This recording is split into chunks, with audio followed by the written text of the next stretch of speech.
Mes chers amis, Alléluia! Il y a un mot que l'Église répète en ce jour de Pâques à tous ses offices, sans exception, et comme inlassablement. C'est le mot hébreu « Alléluia !» Exclamation pleine de sens. Alléluia, c'est la joie, l'allégresse, la douceur, la délivrance, la jubilation, le transport, la victoire, le triomphe, l'honneur, la gloire, le bonheur. C'est en ce jour de Pâques, la victoire du Christ sur la mort. Notre Alléluia sera un acte de foi dans le triomphe du Christ. C'est en ce jour de Pâques que nous apparaît le signe de notre destinée future, car Jésus est appelé par l'apôtre Paul le premier-né d'entre les morts. Notre Alléluia sera un acte d'espérance dans notre propre résurrection. Alléluia pour la résurrection de Jésus-Christ. Nous croyons qu'il est ressuscité parce que sûr qu'il est vraiment mort. Nous sommes sûrs qu'il a été revu vivant. Nous sommes sûrs qu'il est vraiment mort. Rappelez-vous l'agonie à Gethsémani, la prison, la flagellation. Rappelez-vous la croix sur ses épaules, les coups de lanière, les coups de pied, les chutes sur la route qu'il ensanglanta. Rappelez-vous, car il faut se le rappeler, le gibet de la croix, les clous des pieds et des mains, les 3 heures de suspension entre le ciel et la terre. Rappelez-vous le cri suprême, rappelez-vous le coup de lance. Jésus a bien réalisé sa propre prophétie quand il disait qu'il l'élèverait et le ferait mourir. Il est mort. Et si vous doutez encore, rappelez-vous sa descente de croix et le tombeau.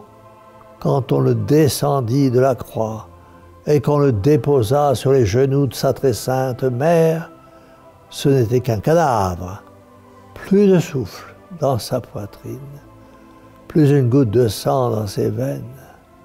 Oui, Seigneur, vous êtes bien mort. Le doute est inadmissible.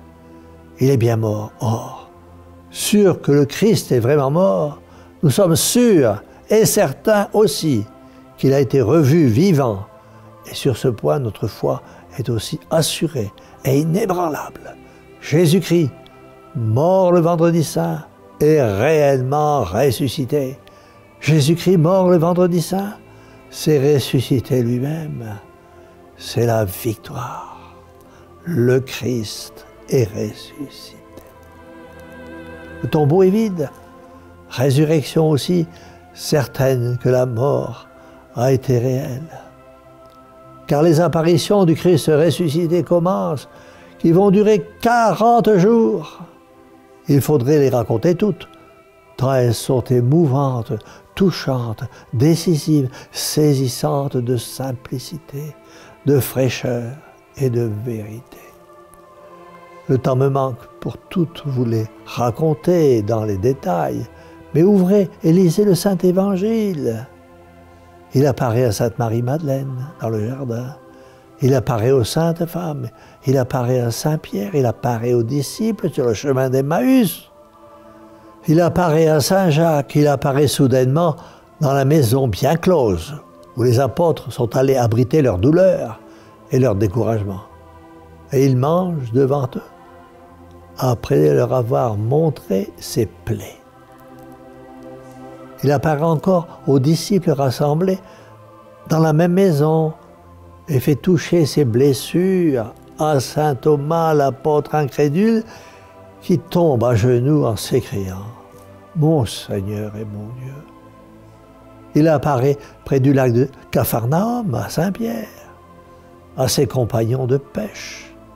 Il apparaît sur une colline voisine du même lac, à plus de 500 disciples. Il apparaît une dernière fois, 11, assis à table, puis il les emmène sur les monts des Oliviers. Et là, en présence de tout un peuple, il les bénit et il s'élève dans le ciel où un nuage dérobe à leurs yeux. Mes chers amis, impossible de contester ces apparitions. Ceux qui en ont été témoins les ont prêchées après l'ascension dans l'univers entier. Nous savons tous que les apôtres sont morts en maintenant leur témoignage et qu'il faut en croire des témoins qui se font maltraiter, humilier, rouer de coups, brutaliser, emprisonner, tuer de 1001 manières pour témoigner que Jésus-Christ est vraiment ressuscité. Jésus-Christ a triomphé, nous n'en doutons pas. C'est une certitude. D'ordinaire, quand on triomphe de ses ennemis, c'est en leur résistant par force, en les prenant corps à corps, en étant plus fort qu'eux. Jésus a laissé faire de lui tout ce qu'on a voulu. La sentence judiciaire, il pouvait l'éviter. L'impopularité, s'il avait voulu, il pouvait l'éviter pareillement. Il n'avait qu'à parler, et sa parole irrésistible eût changé tous les cœurs. La mort, quoi de plus facile pour lui que d'y échapper? Qu'est-ce que cela veut dire?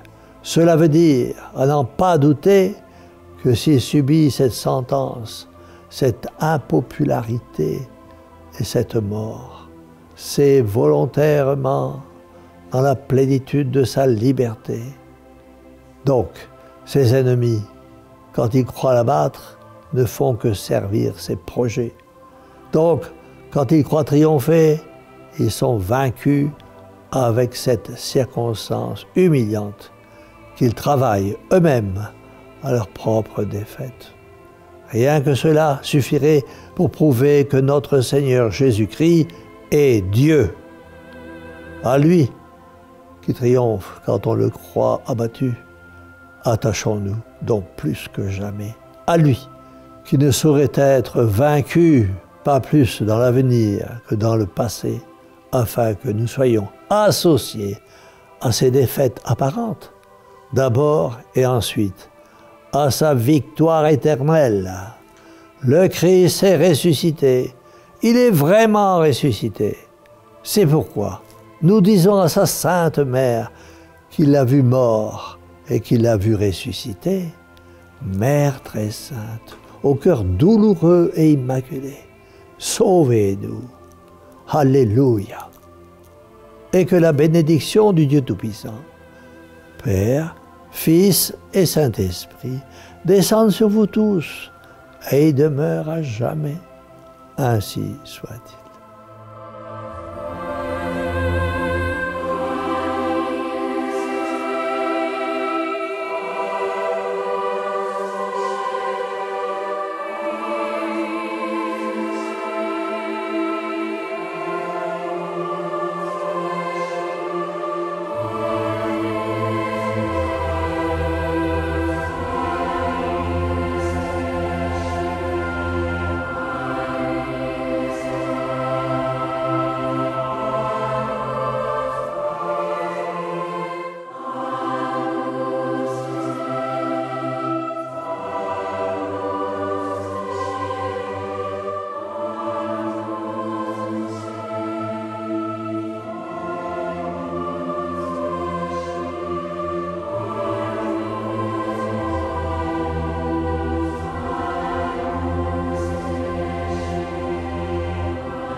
Tout pouvoir m'a été donné au ciel et sur la terre.